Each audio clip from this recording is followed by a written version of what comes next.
Hello friends. तो दोस्तों आज से नया आईपीओ ओपन हो चुका है जिसका नाम है व्रज आयरन एंड स्टील। जी हाँ, Vraj iron and steel IPO की आज से ओपनिंग हमको देखने को मिली और ये इशू दोस्तों ओपन हुआ है आज 26 जून से और ओपन कब तक रहेगा 28 जून 2024 तक ये इशू हमको ओपन रहता हुआ नजर आने वाला है। तो अभी कितने दिन बाकी है? 2 दिन अभी हमको बचे हुए देखने को मिलेंगे। 2 डेज आर स्टिल लेफ्ट क्योंकि आज फर्स्ट डे कंप्लीट हो चुका है।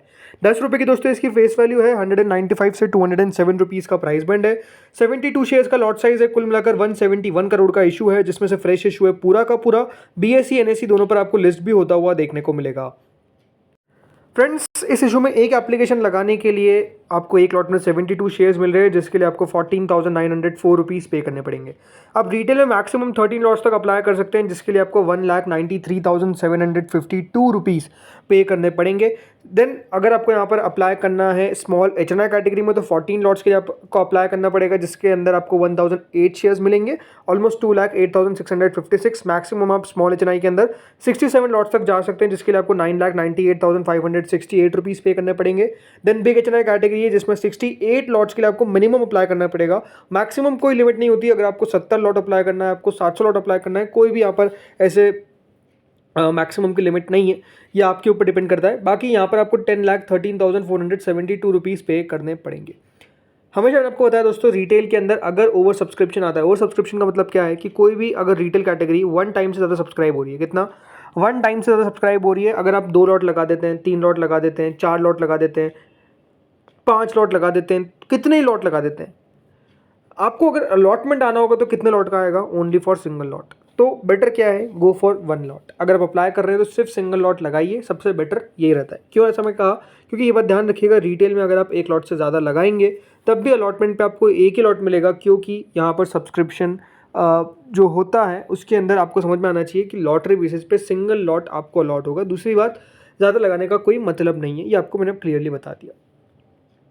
सब्सक्रिप्शन समझने से पहले देख लेते हैं दोस्तों कितना कितना ऑफर किया गया है हर एक कैटेगरी को। तो देखिए, एंकर इन्वेस्टर्स को कल कंपनी ने ऑलरेडी 30% ऑफ द आईपीओ जो है वो एलोकेट कर दिया है। कंपनी के एंकर इन्वेस्टर्स में हम कल ही हमने डिस्कस किया है ग्रे मार्केट वाले वीडियो में, तो अगर आपने वो नहीं देखा है तो जाकर चेकआउट कर लीजिए अगर आपको एंकर इन्वेस्टर्स नहीं पता है। बाकी कंपनी के एंकर इन्वेस्टर्स बढ़िया है। क्यूआईबी कैटेगरी को दोस्तों ऑलमोस्ट 20% ऑफ द ऑफर दिया गया, यानी 34.20 करोड़, तो दोनों को मिलाकर 50% इधर हो जाता है। देन दोस्तों यहाँ पर जो एचएनआई कैटेगरी है उनको 15% ऑफ द ऑफर दिया गया है जिसमें बिग एचएनआई कैटेगरी को 10% एंड स्मॉल एचएनआई कैटेगरी को 5%। बात ध्यान रखिएगा, एचएनआई कैटेगरी में 2 सब कैटेगरीज होती है, बिग और स्मॉल। तो बिग को दिया गया 10% और स्मॉल को दिया गया 5%। रिटेल को कैटेगरी को दिया गया ऑलमोस्ट 35% ऑफ द इशू, यानी 59.85 करोड़ के शेयर्स। यानी सबसे बड़ा जो पोर्शन है वो किसके पास है? वो है दोस्तों रिटेल कैटेगरी के पास। ऑलमोस्ट 59.85% का आपको रिटेल कैटेगरी के पास पैसा जो पोर्शन है वो देखने को मिल जाता है। टोटल मिलाकर इस तरीके से 171 करोड़ रुपीस के जो शेयर्स है वो बेसिकली दिए गए हैं हर एक कैटेगरी को, ये आपको ने बता दिया। अब देखते हैं पहले दिन कितना पैसा आया। So friends, first day QIP category करीबन 65% हमको सब्सक्राइब होती हुई नजर आई है। कुल मिलाकर 16,52,000 शेयर्स ऑफर किए गए थे और पहले दिन 10,70,000 शेयर्स के लिए एप्लीकेशन आई, यानी 22 करोड़ रुपए हमको पहले दिन आते हुए नजर आए क्यूआईबी कैटेगरी से। वैसे देखिए, क्यूआईबी कैटेगरी के अंदर आपको एक बात समझ में आनी चाहिए, जो स्मॉल आईपीओ होते हैं, राइट, जो आईपीओ आपको ज़्यादा बड़े देखने को नहीं मिलते हैं, कह सकते 200 करोड़ से कम के, वहाँ पर उतना पैसा नहीं आता है क्यूआईबी कैटेगरी को। तो यहाँ पर देखना दिलचस्प होगा कि क्यूआईबी कैटेगरी कितना पैसा लगाती है, इंपॉर्टेंट होगा देखना। इसके बाद दोस्तों जो कैटेगरी आती है वो है एचएनआई कैटेगरी, जो पहले दिन 3 टाइम हमको बढ़ती हुई नजर आए। अब ये बात ध्यान रखिएगा, सब्सक्रिप्शन आपको जरूर ज़्यादा दिखेगा बट उसके पीछे का रीज़न क्या है? आईपीओ का साइज स्मॉल है। ओके, तो 12,39,000 शेयर्स ऑफर किए गए थे और ऑलमोस्ट 46 लाख शेयर्स के लिए एप्लीकेशन आ गया, यानी almost 97 crore rupees first day के अंदर एचएनआई कैटेगरी में पैसा लगाया, जिसमें बिग एचएनआई कैटेगरी कितना 2.83 टाइम्स। कुल मिलाकर आप देख सकते हैं 8,26,000 शेयर्स ऑफर किए गए थे और 23,39,000 शेयर्स के लिए एप्लीकेशन आई। कुल मिलाकर 48 करोड़ रुपीस किसने लगाए दोस्तों पहले दिन? बिग एचएनआई ने। इसके अलावा स्मॉल एचएनआई कैटेगरी 5 गुना हमको सब्सक्राइब होती हुई देखिए। कुल मिलाकर 4,13,000 शेयर्स ऑफर किए गए थे और 23 लाख शेयर्स के लिए एप्लीकेशन आई, यानी 48 करोड़ रुपीस स्मॉल एचएनआई ने दोस्तों इस इशू में लगाया। इसके बाद आती है रिटेल कैटेगरी, जिसने ऑलमोस्ट 5 गुना दोस्तों इस इशू को भर दिया। पहले ही दिन 5 गुना दोस्तों रिटेल पोर्शन भरा है। 28 लाख शेयर्स ऑफर किए गए थे और पहले दिन 1,60,00,000 शेयर्स के लिए एप्लीकेशन आई। 329 करोड़ रुपीस दोस्तों पहले दिन रिटेल ने लगाया और टोटल मिलाकर 3.75 टाइम्स ये जो इशू है वो सब्सक्राइब हुआ, यानी कुल मिलाकर 448 करोड़ रुपीस पहले दिन के अंदर हम कह सकते हैं यहाँ पर पैसा जो है वो लगाया गया है। किसके द्वारा? हर एक कैटेगरी के द्वारा मिलाकर 3.75 टाइम्स। तो सब्सक्रिप्शन क्या कहता है? सब्सक्रिप्शन बढ़िया है, पहले दिन के अंदर दोस्तों इतना पैसा आना कोई बड़ी बात नहीं, छोटी बात नहीं है, ये बात आपको समझ में आनी चाहिए। ये बड़ी बात मैं क्यों कह रहा हूँ, इसके पीछे का रीज़न है क्योंकि आपको समझ में आना चाहिए कि अगर आज पैसा नहीं आता पहले दिन, कोई बहुत बड़ी बात तो नहीं हो जाती। क्यों नहीं हो जाती? क्योंकि देखिए इशू खुले हुए हैं दूसरे भी, वहाँ पर पैसा जा सकता है। बट फर्स्ट डे के अंदर इतना पैसा लगाना हर एक कैटेगरी के द्वारा मैं मानता हूँ बढ़िया है। दूसरी बात, पहले दिन 5 गुना दोस्तों भर रहे तो आप समझिए 330 करोड़ रुपये रिटेल लगाए। चलिए रिटेल छोड़ दीजिए, एच कैटेगरी का भी जो हमको रिस्पॉन्स देखने को मिला है फर्स्ट डे वो बढ़िया नजर आता है और इशू को अच्छा रिस्पॉन्स मिला, ये बात साफ दिखती है।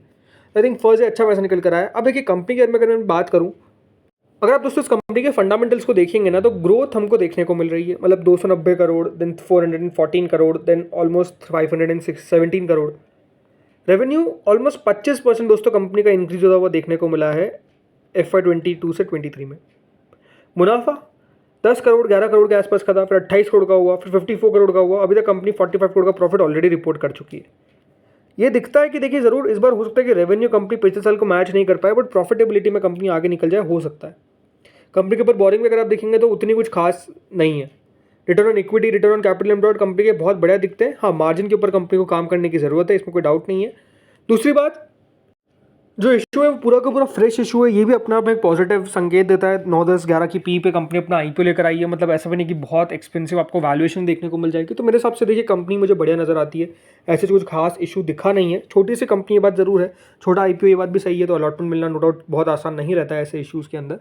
बट जैसे मैंने कहा कंपनी के मुझे जो बात दिख रही है वो आपको बता दिया। बाकी डेफिनेटली आपको अप्लाई करना है नहीं करना है वो तो आपका खुद का डिसीजन है, अपने फाइनेंशियल एडवाइजर से कंसल्ट करना है। बाकी अगर बात करता हूँ ग्रे मार्केट की, तो GMP ने जो तेज़ी पकड़ी वो अपने आप में देखिए बहुत दमदार थी। मतलब इसकी ग्रे मार्केट शुरुआत हुई 9% पर, वहाँ पर अटकी हुई रही, बट उसके बाद ऑलमोस्ट 20%, फिर 25% और सीधे 35%। मतलब जो जंप नज़र आया है ग्रे मार्केट में वो अपने आप में फिनोमिनल है। और ये साफ दिखता है कि देखिए ग्रे मार्केट में तो एक्शन दमदार देखने को मिल रहा है, और इसी के कारण मुझे लगता है कि सब्सक्रिप्शन भी आता हुआ नज़र आ रहा है। अब ये ज़रूर डिपेंड करेगा कितना सब्सक्रिप्शन आता है इस इशू के अंदर, बट नो डाउट देखिए लिस्टिंग कैसी होगी कैसे नहीं होगी वो डिपेंड करता है on the basis of subscription.